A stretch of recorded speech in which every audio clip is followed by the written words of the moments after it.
In the world of hunters, each mission is a fight for survival. Let's explore the moments of tension and action in this story that mixes magic, monsters, and impossible challenges. Jinwoo, an E-level hunter, is about to face powerful enemies, and with each step, new alliances and complicated decisions arise in his path. But what he doesn't know is that his mistakes may have irreversible consequences. How will he handle the pressure of being the leader of his group? And what will he do upon discovering that his powers are more than he imagined? Don't miss the excitement of this epic journey. Stay until the end, and find out what will happen when he is forced to make choices that will change everything. Prepare yourself for a story of power, sacrifices, and great revelations. It all begins with Jinwoo waking up to a call from his sister, where she reminds him of the time, as today is the school interview. As soon as he hears this, he gets up and in no time, arrives at school completely prepared. So much so that Jina asks him if he really is her brother, as she is not used to his much improved and different appearance from before. And innocently, Jinwoo responds to her that he is clearly her brother, without understanding why she is behaving this way. She comments that it's not that he looks strange, but it's surprising how someone can change so much. Meanwhile, the girls at school start to admire Jinwoo's great appeal, attracting a lot of attention as they walk through the corridors. And, as expected, Jina takes the opportunity to ask if he is dating someone, and if he wants her to introduce him to a friend, but he simply pulls her cheek to make her be quiet. When he sits down with the teacher for the interview, she comments that Jina is a good student, very polite, and has good grades. This makes her an example for others, and the school has a lot of trust in her. The tests indicate that she might be able to get into the medical school she desires, so she doesn't see the need to pressure her further. With that, the meeting could have ended. But there is one question she would like to ask. If he would want his sister to work in the world of hunters, should she ever awaken as one? This surprises him, but without thinking much, he responds that he wouldn't, and asks why. The teacher asks him for a small favor, apologizing for being selfish. Later, Jinwoo meets with Hansen. He shows a photo where he is with his sister, and she intuits that he is Jin-A's brother. Understanding his intentions better, she tells him that it doesn't matter what he heard from the teacher. She is not going to school, much less will she stop being a hunter. In light of this stance, Jinwoo reminds her that she is an E rank, so she won't be able to have a decent life, and her only option would be his attack team. But he considers her a special case. Hansen explains to him that if he came just to argue, it's better to save his breath, and mentions the fact that he is also an E rank. Calmly, Jinwoo tells her that he didn't come to say she should stop being a hunter, and without further ado, asks her to accompany him. For a moment, we see the arrival of Hwang Dong-Soo from South Korea, where the association is located. At the airport, he is greeted by Woo Jin-chul, and upon seeing him, Dong-gu mentions that he didn't expect a welcoming committee from the association. Jin-chul asks him how long his visit will last, to which Dong-gu replies that it won't be long because he doesn't like this country. Despite his curiosity, Jin-chul asks him if he returned to this land he abandoned just because of those two individuals. Dong-gu asks him not to pretend he doesn't know, because what he wants is for them to turn a blind eye and let him do whatever he wants with them in a dungeon, starting with the E level and then the other. He asks if Jin-chul is going to stop him, eager to see him try, but Jin-chul makes it clear that he was sent just to do his job. Now we see Choi talking with Gu, where he informs him about the winged ants that could fly. Despite this, the bodies of these creatures fell into the sea, and perhaps they can't cover great distances, at least for now. With this information, Gu chooses to study them, as it is too early to draw conclusions. Later on, Jinwoo arrives at a portal along with Han, where he meets Sang-mi and Hun, members of the White Tiger Guild's management department. The two are delighted to see him, as they did not expect a request from him. When they see Han, they assume she is the girl he wants to train, and Jinwoo confirms that this is the case. Han explains that he asked for help at a good time, as it was announced that several portals will appear in this area, and a level C portal has recently appeared, which sounds quite interesting. This conversation is interrupted by one of the hunters, who informs them that they need to hurry with the portal ahead. They apologize to him and inform Jinwoo that the hunter is Kim Chu, a level A hunter who acts as a tank. This time it's a practical exercise for the most recent members, and who will support the army as the leader of the attack team. At this moment, Hun mentions that he was a bit annoyed when he heard about the observers, and you can see Kim complaining about being the leader of two level E hunters, referring to Jinwoo and Han. After that, Sang announces that the team is composed of 1 level A, 5 level B, 2 level C, totaling 8, making 10 in total with the level E members. Before leaving, Jun suggests to Jinwoo that he should limit himself to observing in this mission, since the idea is for the newcomers to participate, something he accepts without any issues, as that was his intention in the first place. The moment everyone enters the portal, it begins to undergo an aggressive change. Jin realizes what is happening and immediately grabs Han's hand to try to leave, but the portal invites them to stay. He barely manages to tell Sang to alert the main attack team. When he is forced to stay inside the portal, it doesn't take long for them to inform Baek, the head of the White Tiger Guild, that the C-rank portal has turned into a red portal. This quickly makes Baek understand the seriousness of the situation, so he sets out to go there immediately. Now we see that the team is concerned about the fact that the entrance portal is no longer surrounded by a snow forest. Kim tells them that it is a red portal, and since Hwang doesn't know what that is, Jin explains to him that, unlike normal portals, upon entering a red portal, all communication with the outside is lost.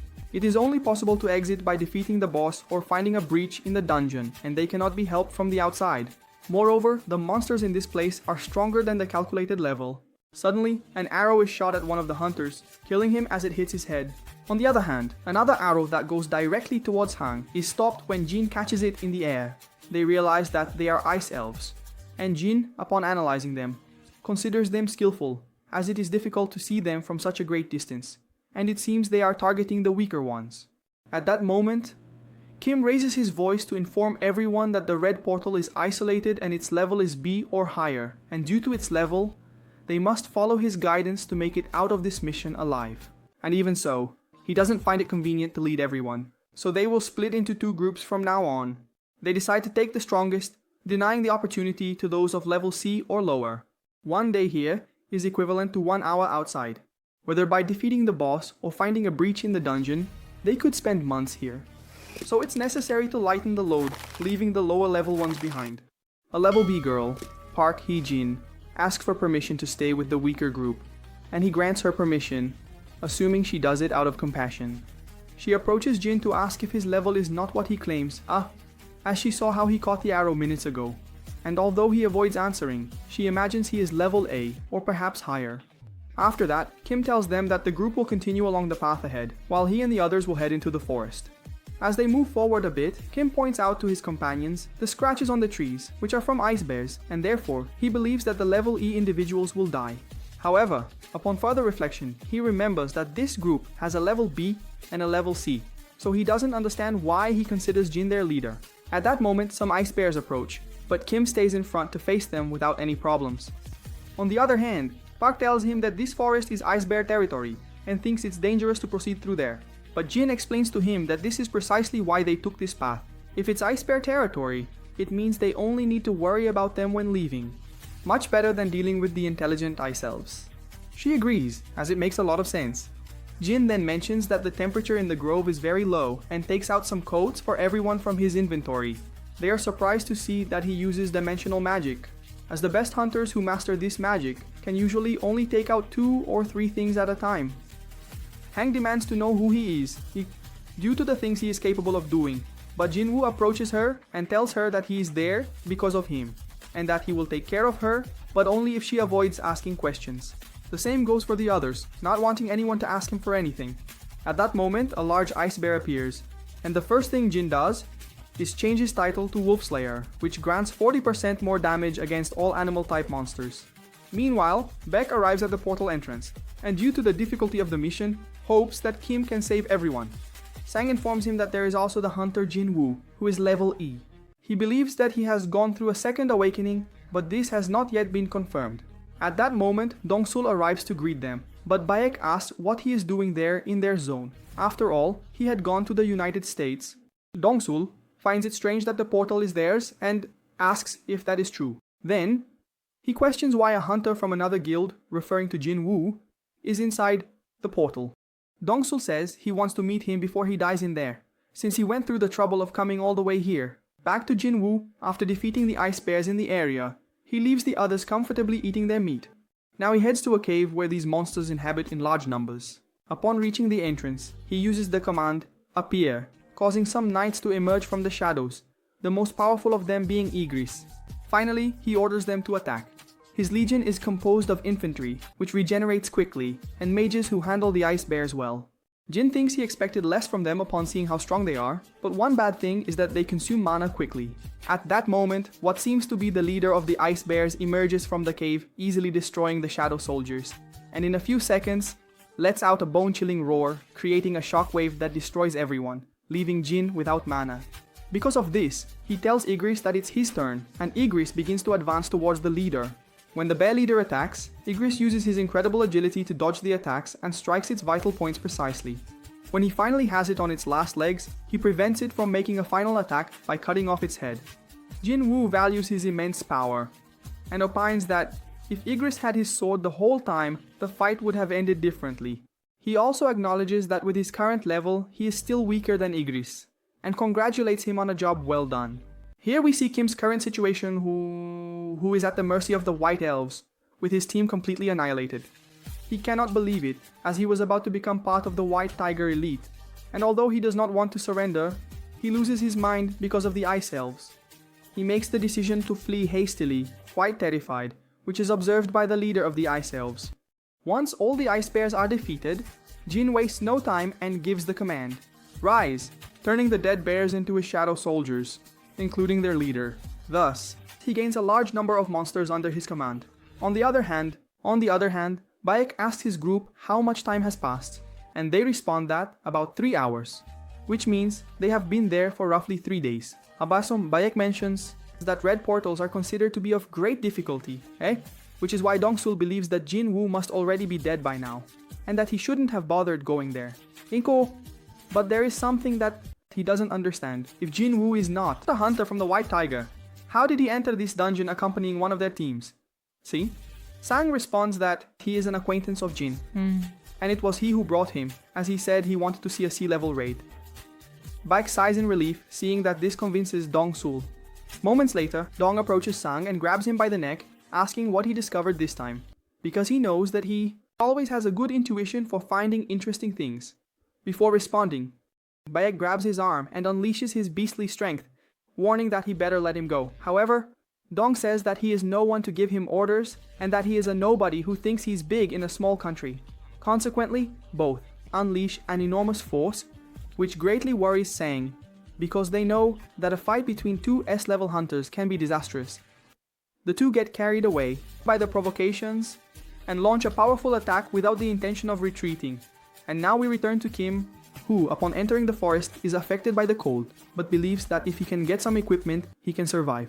At that moment, he sees some dead ice bears on the ground, which explains why he hasn't encountered any until now. For a moment he wonders if it was the E-level group, but he quickly dismisses the idea, as they are not strong at all, and convinces himself that it was the Ice Elves, so he decides to leave quickly, terrified. The blow exchanged between Bayek and Dong is, luckily, interrupted by Jingu, who thanks both for holding back their strength at the last moment, as otherwise he would have lost his arms. Then he tells Dong that he doesn't know what he suspects, but he can assure that Jinwoo retook the exam just 2 months ago and has no doubt that he is E-level. He also explains that Dong's brother lost his life while working fighting monsters, and this was confirmed by the surveillance team. However, Dong believes that these investigations are full of gaps and is sure that it's a lie. He says he will go after the hunter Jinwoo, because that way, he has an excuse to take a life. At that moment, he receives a message that puts him in a bad mood. Then after mentioning that Jinwoo has good luck, he withdraws. After some time, Kim finally arrives where the others are, and is astonished to see them so comfortable and warm. He doesn't understand how they manage to survive.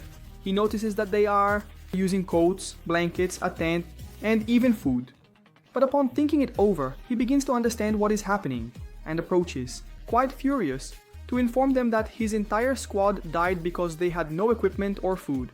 He then asks who hid all this, who took these things, and who was responsible for leading them directly to their deaths.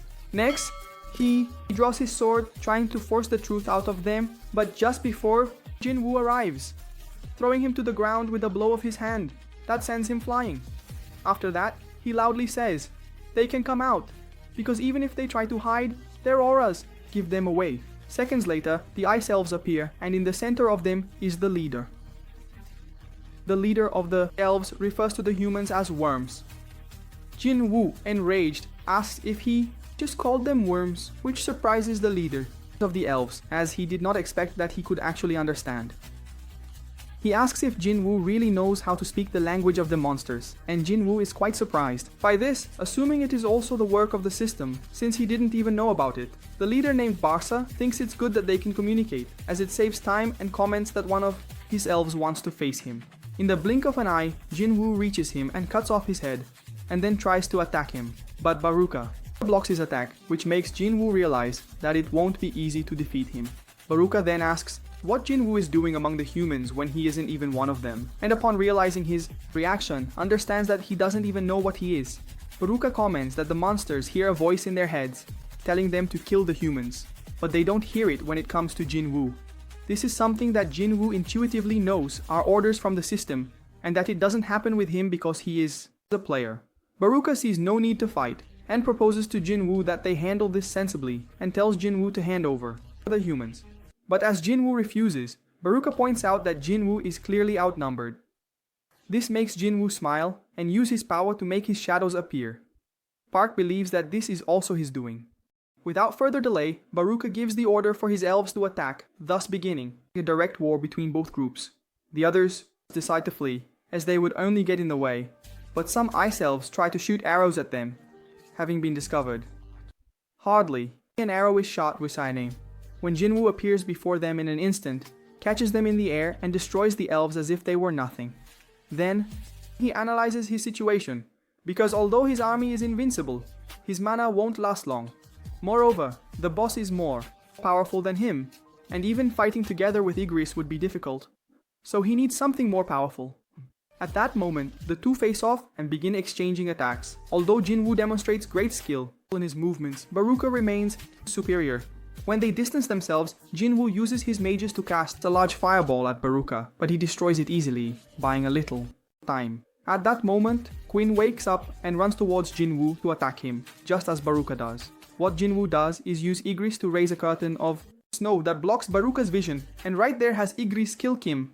Without wasting time, he transforms Kim into one of his shadows, creating a giant tank that repels Baruka. It is at this moment that Jinwoo names him Iron, and after a few brief seconds, he lets out a provocative roar of great power that affects Baruka and makes him focus his attacks on Iron. Iron manages to defend well against Baruka's attacks, despite how powerful they are, which greatly helps Jinwoo use him as a tank. On the other hand, Han asks Park if hunter battles are really like this, to which Park responds that if that were the case, she would never have become a hunter, because this battle is terrifying. Baruka feels dissatisfied with this rival, so he proposes to Jinwoo that they attack the three of them together. Jinwoo accepts the challenge, and with Igris and Iron, they start a fight against him. Despite Baruka being able to give the three of them a hard time, Iron uses his provocative shout again to force Baruka to focus on him. This allows Jinwoo to come from behind and stab him with his dagger, but Baruka manages to prevent the wound from being fatal. When they distance themselves, he warns Jinwoo that underestimating him could be a big mistake. Although Jinwoo acknowledges that he is strong, he cannot say the same about his soldiers. Upon hearing this, Baruka realizes that all his ice elves have been killed, which angers him greatly. Hinobi Yu concludes that if he takes down Jinwoo, all the shadow soldiers will fall. So he goes towards Jinwoo to attack him. What Jinwoo does is throw his dagger, and although Baruka manages to dodge it, he uses his ruler's authority skill, which works like telekinesis, and violently pulls his dagger back to him. Baruka keeps his reflexes sharp and blocks the surprise attack from behind, but the impact destroys his weapon. Without wasting time, Jinwoo orders Iron to hold Baruka tightly so that he is restrained. And then, the mages fire their explosive magic at him. After suffering this attack, Baruka explodes in rage and destroys Iron with his hands, declaring that he will kill everyone. But in a moment of fury, Jinwoo takes the opportunity to reach him, using his invisibility, and stabs him, simply stating that they are done for today. Baruka shouts that this is foolishness, since he is still standing, but in a few seconds, Iron re-emerges, and will crush him violently with his enormous hammer. After that, Jinwoo receives the rewards for having defeated the boss, but notices that Iron starts punching Baruka's body. By stopping him, Jinwoo orders him to control himself, withdrawing a bit exhausted by the way Iram acts. Not knowing exactly what to do, Iram looks at Igris, but he simply avoids him, turning away and leaving. Afterwards, Iram focuses on the shadow mages and starts to celebrate, and they do the same, fearing him greatly. Jinwoo returns to the others to inform them that everything is over and everyone feels very relieved. At this moment, the portal opens and everyone celebrates with joy for having been saved. However, Jinwoo looks at the body of Baruch because he knows that before leaving, he needs to do something important. Here we see Baek, where Sang explains to him that inside the portal approximately a week has already passed. Then, he suggests that Baek can leave, as they will keep him informed about anything that happens. Baek thanks, but refuses to leave. While members of his guild are still inside, he agrees to wait until dawn. Just after saying that, they see people starting to come out of the portal, and Baek is delighted to see that Kim made it. And when he sees Jin coming out alone, he is completely certain that he would come out alive. When the four come out of the portal, it closes, leaving Baek surprised, and he asks Park where the others are, as well as Chul Kim. They apologize with their heads down, and upon looking at them more closely, Baek confirms that only the lower level ones return. Jinwoo tells Han to accompany him and that he will take her home, but Baek stops him by holding his shoulder, saying that there are many questions to ask. Jinwoo tells him that he is very tired and that he can ask whatever he wants to the members of his guild, pushing Baek's hand away. Baek thinks he is an insolent boy for his attitude but decides to make him truly respond, grabbing him with more force. Then, he clarifies that it was not a request, because that day, 6 members of his guild disappeared, and as the person responsible, he needs to ask several questions. Jin partially agrees, but asks him not to forget that he saved the other 2. So the person responsible should be grateful for that, looking at him with a sharp expression. After a few seconds, Baek relaxes and apologizes, acknowledging Jin's point, thanking him for the help. After leaving, Baek asks Park who that guy is, as he is not very sociable. She understands well what he means, and explains that after defeating the boss, Jinwoo's mood changed suddenly. Upon hearing this, Baek tells Sang that he wants this boy working in his guild. Later, Jinwoo arrives at Han's house, who now calls him Jinwoo instead of Song, and thanks him for accompanying her, acting much more friendly than before. When he gets home, he sees that he barely managed to obtain Baruch's dagger as a reward, and doesn't know if this is due to the great difference in attributes, but he used up his 3 attempts to revive him, failing, which was what irritated him the most. As he looks in the mirror, he remembers when he killed Kim, and the frustration begins to build up. He feels the weight of his actions and the consequences of his decisions. Deep down, he knows these choices are inevitable, but he still can't help but question if he really did the right thing. He takes a deep breath and tries to push away the thoughts that bother him. He knew that his goal was more important than any feeling of doubt, and that keeps him focused. Jinwoo prepares for the next steps of his mission, aware that every move he makes now can change the course of everything. He looks at Baruch's dagger and wonders what more he can learn from his victories and defeats. He cannot let his mistakes define him and must use each experience as the lesson to further improve his strength and skills. As he leaves his house, Jinwoo meets with his team, who are ready for the next journey. Each of them has their own goal, but together they are stronger than they ever would be alone. He knows he will need them to face the upcoming challenges. They are his allies. And despite their differences, they know they must unite to achieve their objectives.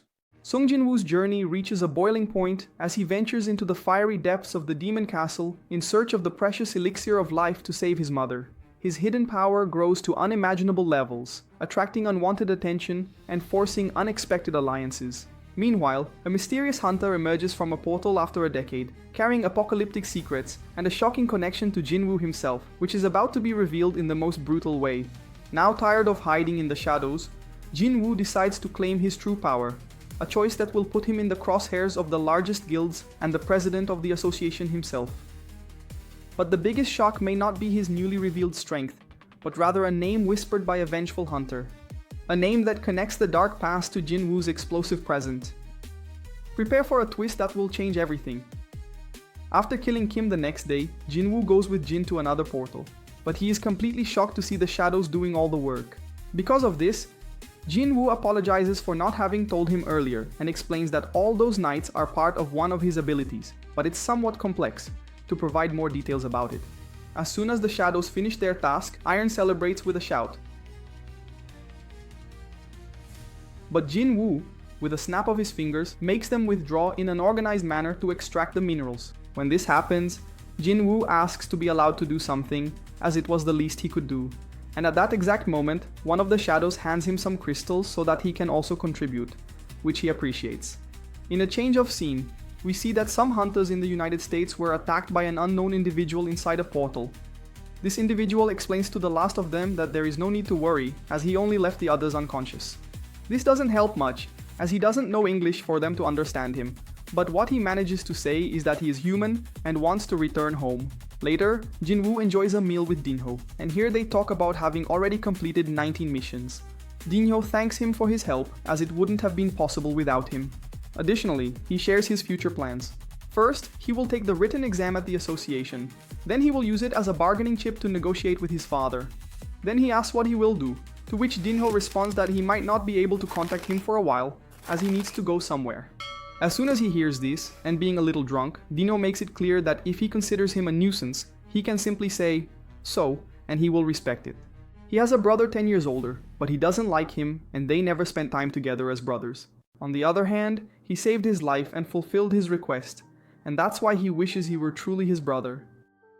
A few seconds of silence pass, and as soon as Jinwoo pours him a little more beer, he lets him know that from now on, he is his younger brother.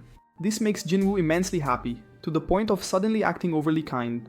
Returning to the unknown individual who appeared in the United States, he has now been detained by the country's organization. The officials comment that he has not yet been identified, but the individual claimed to be a foreign hunter. Furthermore, he says he was trapped in a portal for 10 years and couldn't get out.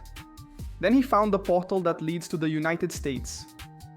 Another point to consider is that he does not speak English very well, so an interrogation assisted by an interpreter is pending, but it cannot be ruled out that he might be a humanoid beast.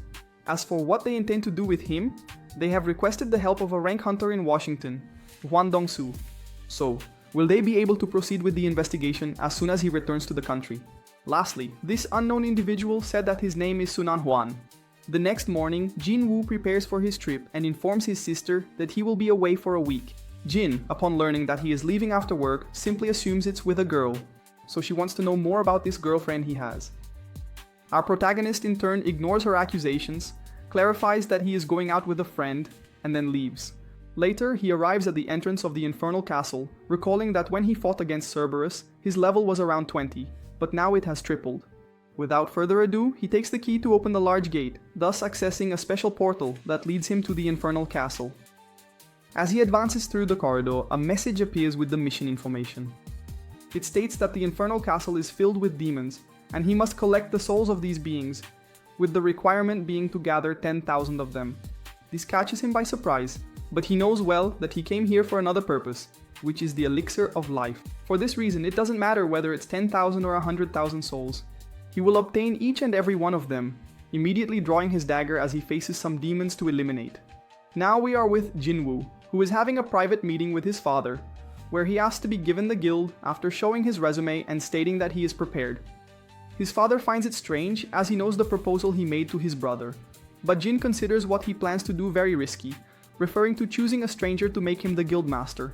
At that moment, his father mentions the name Sung Jin and says that he is aware of the double dungeon incident, the annihilation of Hwang Dong-Soo's team, and the murder of prisoners by the supervision department. Jinwoo was involved in these 3 incidents and came out unscathed, and also participated in all the missions he organized. Furthermore, he heard that it was him who saved the hunters in the red portal. But not only that, the White Tiger Guild plans to recruit him.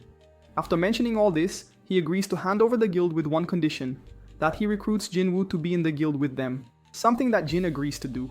After spending a good amount of time eliminating demons, Jinwoo receives an access permit for the upper floors. At this moment, he checks that to use this permit, he needs to go to the portal on the first floor, which will take him to the second floor.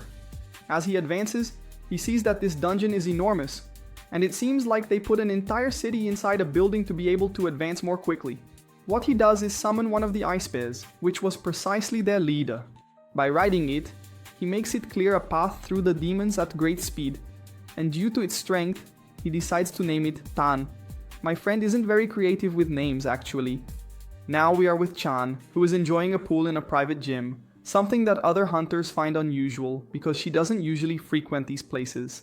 There she recalls a conversation she had with the guild leader, Choi, whom she asked why he didn't make public the information about the ants with wings, and he responds that it's by order of the association, as they say revealing this now would only cause panic, but that she shouldn't worry about it, since now is the time to gather strength. This way, they will be able to progress and fulfill the duty they have as the largest national guild. Returning to Jinwoo, as he advances, he thinks that when he obtained the key, he was afraid it might be an S-rank dungeon. At the moment, these demons are little more than rank B. There are many of them, and they get stronger as he ascends the floors. But by focusing on eliminating the one who has the permission for each floor, he sped up the journey he has to make. Although, if the demon castle mimics the structure of the original tower, he will reach up to the 100th floor, so he doesn't know how strong they will be when he gets there. He also doesn't know if he will have enough food. Also remembering the promise he made to Dina, which means this is a race against time. That's why he keeps defeating more and more monsters, climbing the floors at great speed, which causes the number of soul collections to grow at an accelerated pace. Once he completes this requirement, he reaches the point that will take him from the 49th floor to the 50th. And here he is greeted by a legion of demonic knights with a huge boss behind them. Without wasting time, he summons his shadows to be prepared, and soon confirms that the name of this demon is Red Vulcan, the Greedy, the lord of the lower floors. On the other hand, Han and Park visit Jinwoo's apartment, but they see that only his sister is there. It's been days since any incursion has been recorded, but it doesn't seem like he has gone abroad, and the last time the association located him was in the city. She quickly asks how he knows all this, and Han responds that it's his job, having an interest in where he might be at this moment. Returning to the great battle approaching for Jinwoo, he orders his men to take care of the other demons, as he will fight the boss alone. Soon after, his men advance to attack while he stays behind. As his intelligence has increased, he can control more soldiers, which makes the battles easier. But when he focuses his attention on the boss, who hasn't moved from his spot, in the blink of an eye, it disappears, already in front of his shadows, to deliver a powerful blow with his mace. In response to this, Jinwoo reaches him at great speed to meet him with a charged punch, something that sends him flying a great distance. He didn't expect this at all, and assumes it's thanks to the increase in strength. But as soon as the boss Vulcan regains his composure, he lets out a bone-chilling scream that significantly boosts his stats, similar to what Cerberus did. Then, they start rushing towards Jinwoo with great urgency, who quickly asks Iron for his large shield, thus managing to block the tremendous blow he delivers. But from then on, Vulcan unleashes a relentless barrage of blows. As soon as Jinwoo finds an opening between his attacks, he throws the shield on his arm to stop him and flank him in order to counterattack. What he didn't expect was that Vulcan would react with incredible speed, allowing him to surprise Jinwoo with an instantaneous attack. In that split second, the ruler's hand skill levels up, and acting accordingly. Jinwoo uses it to deflect the trajectory of the mace and thus manage to dodge. Once safe, he realizes that Vulcan was able to predict what he was going to do. Then he rethinks the strategy he should use to defeat him. As soon as he dodges one of his attacks, what he does is run in one direction, but Vulcan charges towards him like an unstoppable machine. What Jinwoo plans to do is restrict his movements, and he gets an idea when he sees a collapsed building further ahead. When he reaches it, he manages to evade Vulcan so that he collides with the building, and when Vulcan recovers from the impact, he draws another of his daggers to attack him from above, by surprise. This allows him to successfully cut his neck, which is enough to defeat him. As a reward for this, he receives the World Tree Fragment, which is one of the items he needs. We drastically change locations to see Dong-Soo finally interrogating Sung, acting with some aggression due to being in a bad mood, especially because Sung is not answering his questions.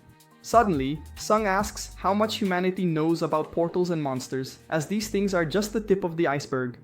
This has awakened a power that can resurrect cataclysms, the worst possible calamity, but he cannot say more. Dong-Soo, not understanding anything he says, then asks what his point is, to which Sung responds that his goal is to eliminate this calamity, and that their large number of hunters is useless against this power, even if they gather the whole world.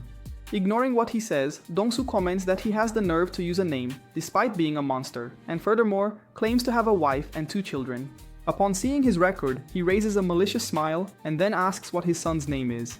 Sung responds that it is Jinwoo, but immediately senses a bloodlust. For his part, what Dong-Soo does is give him an insignificant piece of news. His son is dead, so if he wants to greet him, he'll have to do it in the afterlife. For his part, Jinwoo continues advancing rapidly by defeating the floor bosses without any problems, and even notices that some of the demons might feel fear, but he doesn't pay attention to it. Suddenly they show us that the entire building where they were interrogating Sung has been demolished. It turns out that in a matter of seconds, Hwang Dong-Soo lost without being able to do anything, which clearly means that Sung escaped. At this point, Jinwoo has reached the 75th floor, and since his food has run out, he decides to stop here. But at least he knows he won't leave empty-handed, as he obtained the giant's earring from the 50th floor and the necklace that the skeleton boss he just defeated gave him. Individually, the items are good, but the set effects, when having them together, are even better. And given the advantage they offer, he deduces that the last missing item of the set comes from another boss. The Sphere of Avarice, which he also obtained, is not bad, although he cannot use it, but fortunately, it can be transferred, and he gives it to the other mages, thus doubling the power of their magic. Additionally, he chose a loot box upon completing the mission, and thought he had missed his chance.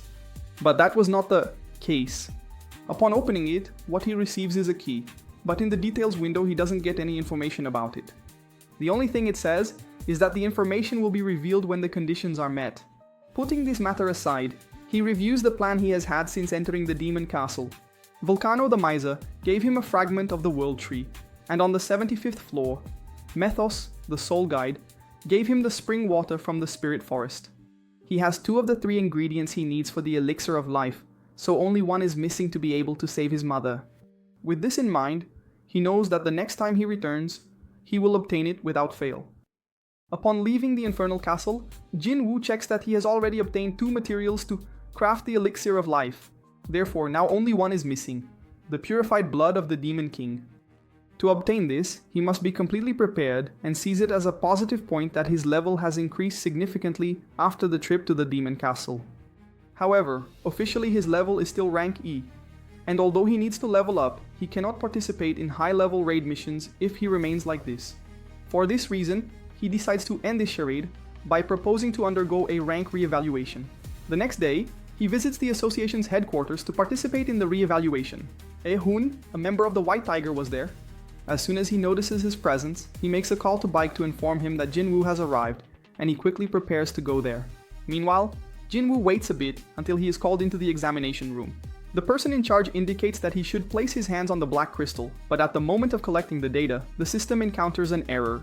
A few seconds later, the director arrives to see what's happening, and she shows him the malfunction that the machine has. But when the director repeats the process and sees for himself, he is quite surprised because it is not a mechanical failure after all, but rather that this reading indicates an inability to evaluate. In other words, Jinwoo's magical power exceeded the machine's limit, and this serves as proof that the 10th has finally appeared in this country. Another Rankus hunter. Around the building, Choi asks Jinwoo about how the investigation on the flying ants is going. He reports that an autopsy has already been conducted, and what they are doing is comparing the internal structures and the residual magical power with previous specimens to estimate the current ones, and this process should take some time to reach a conclusion. After hearing him, Choi brings up the topic of the Red Portal, as he learned that the White Tiger allowed a non-member to participate in the incursion mission and even let him defeat the dungeon boss. That's why he is curious about who this person is, but Jinwoo clarifies that he doesn't know the details, as he wasn't present that day. At that moment, they can hear a commotion inside the building thanks to their enhanced hearing, and Choi decides to go see what's happening as he is interested. This is where Jinwoo is at the entrance and a scandal forms around him as the news that he is a rank S hunter quickly spread. The director indicates that it will take a little time to handle the identification with his new rank, so in the meantime he has to wait. A few seconds later, Choi enters along with Ginkgo, and everyone present immediately recognizes him, as he is the head of the Hunters Guild. Jinwoo recognizes Choi right away, as he is quite aware of the titles he holds and his status. But although he introduces himself cordially to speak with him, Jinwoo walks past while clarifying that he is in a hurry, and has to go. This leaves Choi quite surprised, but he doesn't take it the wrong way. He soon realizes that Jinwoo disappeared without a trace, and Jinwoo believes he must be the assassin type. At that moment, Baek arrives wanting to look for him, and Choi confirms how special Jinwoo is thanks to his unexpected arrival, in addition to being an individual who overcame the Red Portal. On the other hand, as soon as Baek sees that he is here, he immediately understands that he has discovered what Jinwoo is. Later that night, Jinwoo visits his mother in the hospital, and upon leaving, Jinwoo visits him by surprise. There, he says that Jinwoo made him realize how blind he was, as he could never discover his potential. The task of the surveillance division to which he belongs is to monitor hunters, as well as to punish those who break the law. But he clarifies that they are not watching him as a criminal. And although the surveillance division is the only one that controls the hunters, this does not apply to rank S hunters, as they are powerless against such a level. Out of nowhere, the president of the Hunters Association himself arrives, introducing himself as Go-Gun I. After that, they head to a place to talk privately, where Go informs him that the re-evaluation is completely useless, as by the time he receives this result, they are already leading rank S. And the reason they take a break to formalize and announce it is because it is a grace period. This way, they can ensure the opportunity to first meet such unique talents like him.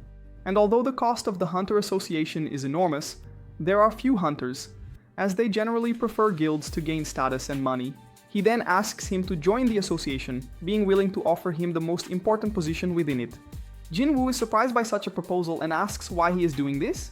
Go explains to him that it is not the government that sustains the country now, but rather the hunters, and they are distributed among 5 main guilds. There are 5 dragons that maintain a delicate balance, but if he decides to join them, this balance will be broken. The association should be a 6th power in the country that can control the rest, and he assures him that he has the power to make this a reality. Jin reflects well on this, as he thinks it's not a bad deal since it ensures him future promotions. Besides the government and the media, President Go must have influence everywhere, and is an astounding hunter who was the first rank ES in the country. Thus, he has great magical power, and a physique that does not show his 80 years. Even at his age, he is on the same level as him after having leveled up, so if he accepted his proposal, it would change his life. Even so, he decides to refuse his offer, because he wants to fight, that is, fight against the monsters, as he believes his place is in the dungeons. Go is surprised to hear him, and notices that his eyes do not show deceit, which moves him in front of someone like that. What he does is accept Jinwoo's response, who, after apologizing, ends up leaving to go home. On the way, he reminds himself that he has to keep leveling up to be able to heal his mother, and it's something he cannot stop, as he has the ability to keep growing. On a new day, Dong-Soo finally wakes up after the beating he received, and is greeted by the deputy director, who directly asks him if Sung is really a monster.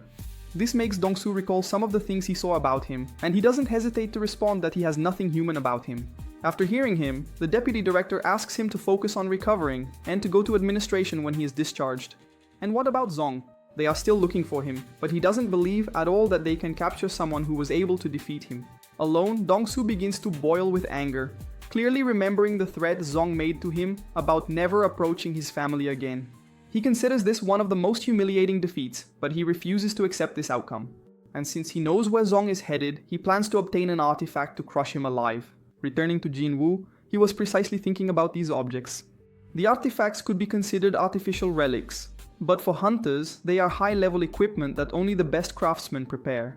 Now that there are more hunters, there are plenty of them in online auctions, but he complains about why they are so expensive when checking their prices.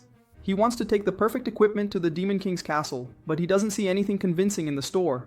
And since the Sphere of Avarice is transferable, he sees it as an option to sell it in order to get money.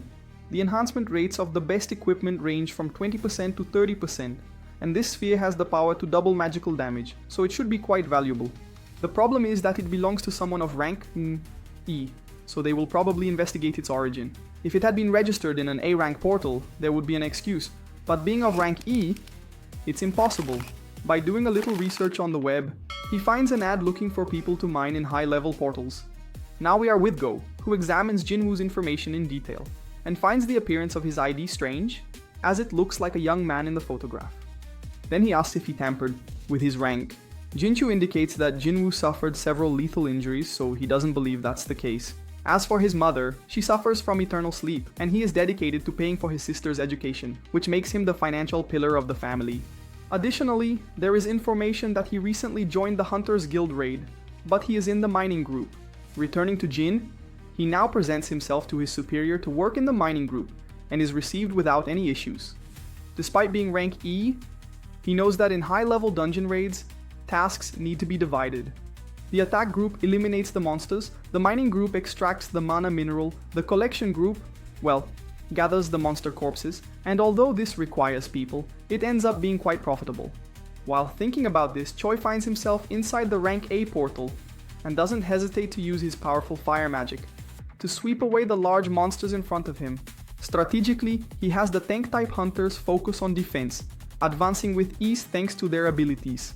At this moment, he suggests to Hae to be careful with the smell, as he knows she has a nose sensitive to certain aromas.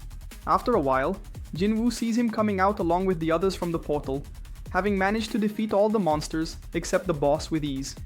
This catches him a bit by surprise, as they all came out unscathed. Despite it being a rank A portal, which confirms to him that Choi's power is genuine. He also closely observes the second in command of the Hunters Guild, and the 9th S-rank hunter in the country, Charade, the ballerina. Jinwoo opines that she is someone overwhelming, and even wonders how many people in the world have the same aura that she possesses. For a moment, Choi feels a very powerful presence coming from a direction, as if it were coming from President Go, but he believes it's his imagination since he can't find anything. Jinwoo remains hidden and notices that she is more perceptive than he expected, as it was not far from her being able to identify him among the crowd. After that, he enters with the mining and gathering group to work, and already being in the portal, he confirms the peculiarities of it being an A-rank portal. As for the boss, he supposes it must be superior to Vulcan in castle methods, having an interest in seeing it for himself. At that moment, he is underestimated for being simply an E-rank, but one of the miners shuts up when he receives his sharp gaze. When he starts working, Jinwoo demonstrates great strength and endurance in extracting the minerals. This allows him, when break time comes, to convince his superior to let him continue mining. He does this with the intention of taking advantage of the fact that no one is supervising him, so he can use this time to go see the boss. But when he finally reaches the entrance and draws his dagger to be prepared, out of nowhere Choi appears, questioning or wanting to know what he is doing there. The presence of Chae-Rayan emerges unexpectedly at the most inopportune moment. Jinwoo, trying to go unnoticed while exploring the limits of the rank A portal, finds himself face to face with one of the most powerful and perceptive hunters in the country.